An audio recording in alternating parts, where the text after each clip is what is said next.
അസ്സലാമു അലൈക്കും വറഹ്മത്തുള്ളാഹി വബറകാതുഹു. ബറാഅത്ത് രാവിനെ പ്രതീക്ഷിക്കുന്നവരാണോ നിങ്ങൾ? എന്നാൽ രണ്ട് കാര്യങ്ങൾ നിർബന്ധമായിട്ടും നിങ്ങൾ ശ്രദ്ധിക്കുക. അല്ലാഹു സുബ്ഹാനഹു വ തആല ബറാഅത്ത് രാവിനെ സ്വീകരിച്ച മുഅ്മിനീങ്ങളിൽ നാം ഏവരെയും ഉൾപ്പെടുത്തി അനുഗ്രഹിക്കുമാറാവട്ടെ. ഒന്നാമത്തത് നമ്മൾ വ്യക്തമായി പഠിച്ചിരിക്കണം. ഇപ്പോഴും പിണക്കത്തോടു കൂടെ ജീവിക്കുന്നവർ ആണോ?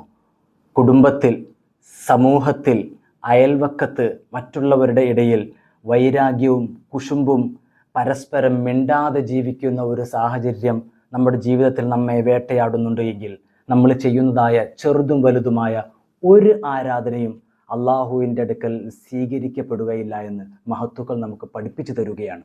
നമ്മൾ സൃഷ്ടികളാണ്. സൃഷ്ടാവായ അള്ളാഹുവിൻ്റെ ഭാഗത്ത് നിന്ന് വിട്ടുവീഴ്ച മനോഭാവം നമുക്ക് കരഗതമാക്കണമെങ്കിൽ സൃഷ്ടികളോട് നമ്മൾ എന്ത് ചെയ്യണം? വിട്ടുവീഴ്ച കൊടുക്കണം, അവർക്ക് പുറത്തു കൊടുക്കുകയും ചെയ്യണം. ആ ഒരു മനസ്സ് നമുക്കുണ്ടാവുമ്പോൾ മാത്രമാണ് റബ്ബിൻ്റെ അടുക്കൽ സ്വീകാര്യതയുള്ള യഥാർത്ഥ മുഅ്മിനായിട്ട് നമുക്ക് മാറുവാൻ സാധിക്കുകയുള്ളൂ. നമ്മൾ പരസ്പരം ഒരാളോട് മിണ്ടുന്നില്ല, അത് നമ്മുടെ സഹോദരങ്ങളായിക്കൊള്ളട്ടെ, അയൽവക്കക്കാരായിക്കൊള്ളട്ടെ, സമൂഹത്തിൽപ്പെട്ടവരായിക്കൊള്ളട്ടെ, നമ്മൾ മിണ്ടാതെ നമ്മുടെ സമ്പത്തിൻ്റെ അല്ലെങ്കിൽ മുതലാളിത്തത്തിൻ്റെ അല്ലെങ്കിൽ നമ്മുടെ ശ്രേഷ്ഠതയുടെ ആ കനം പേറി നമ്മൾ മിണ്ടാതെ നടക്കുന്നു. ഒരു സുപ്രഭാതത്തിൽ അദ്ദേഹത്തിൻ്റെ ഒരു മരണവാർത്ത അറിയുകയാണ്. മരണവാർത്ത അറിയുമ്പോൾ നമ്മൾ എന്ത് ചെയ്യുന്നു? ഓടിച്ചെല്ലുകയാണ് ആ മരണപ്പെട്ട വ്യക്തിയുടെ അടുക്കിലേക്ക്. ഓടിച്ചെന്നിട്ട് നമ്മൾ എന്ത് ചെയ്യുന്നു? അദ്ദേഹത്തിൻ്റെ മുഖത്തേക്ക് കുറേ നേരം നോക്കി നിൽക്കുന്നു, അദ്ദേഹത്തിന് വേണ്ടി കണ്ണീര് പൊഴിക്കുന്നു. അദ്ദേഹം ജീവിതത്തിൽ ചെയ്തതായ നന്മകൾ മറ്റുള്ളവരോട് പറഞ്ഞ് നമ്മൾ ഏങ്ങലടിച്ച് കരയുകയാണ്. എന്താണ് പ്രിയപ്പെട്ടവരെ അതുകൊണ്ട് നമ്മൾ കരസ്ഥമാക്കുന്നത്? ആ ഒരു കരച്ചിൽ കൊണ്ട്, ആ ഒരു കണ്ണീര് കൊണ്ട്, ആ ഒരു കാഴ്ച കൊണ്ട് എന്താണ് ലഭ്യമാകുന്നത്?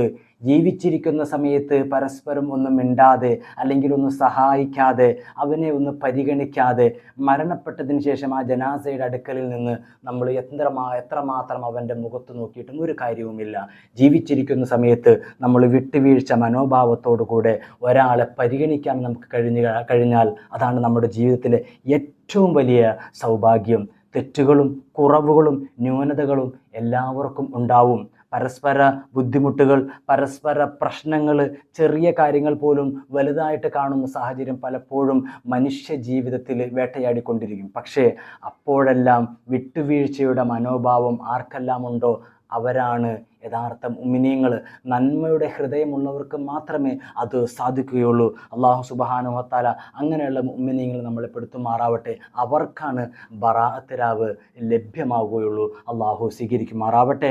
രണ്ടാമതായിട്ട് അള്ളാഹുവിൻ്റെ ഹബീബ് മുഹമ്മദ് റസൂലുള്ളാഹി സല്ലല്ലാഹു അലൈഹി വസല്ലം പഠിപ്പിച്ചത് അള്ളാഹുവിനോട് ശിർക്ക് വെക്കുന്ന, അതായത് മറ്റു വസ്തുക്കളെ പങ്കു ചേർത്തുകൊണ്ട് അള്ളാഹുവിനെ ആരാധിക്കുന്നതായ ഒരവസ്ഥാവിശേഷം നിങ്ങളിൽ ഉണ്ടോ?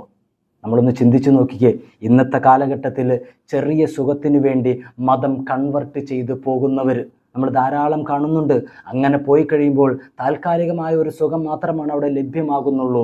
എന്നാൽ ഒരു മുഅ്മിനെ സംബന്ധിച്ചിടത്തോളം യഥാർത്ഥത്തിലുള്ള സന്തോഷവും സുഖവും അവൻ്റെ സ്വർഗമാണ്. സ്വർഗം പുൽകുമ്പോഴാണ്. ദുനിയാവിലെ താൽക്കാലികമായ സുഖത്തിന് വേണ്ടി പോകുമ്പോൾ നമുക്ക് യഥാർത്ഥത്തിലുള്ള സുഖം നഷ്ടമാവുകയാണ്. അതുകൊണ്ട് ഷിർക്കിലേക്ക് എത്തിപ്പെടുന്ന, ഷിർക്കിലേക്കോ അതിന് വഴിതെളിക്കുന്നതായ ഒരു പ്രവർത്തനത്തിലേക്കോ എത്തിപ്പെടുന്ന സാഹചര്യം നമ്മുടെ ജീവിതത്തിൽ ഉണ്ടാവാൻ പാടില്ല. അള്ളാഹു കാത്തുരക്ഷിക്കുമാറാവട്ടെ.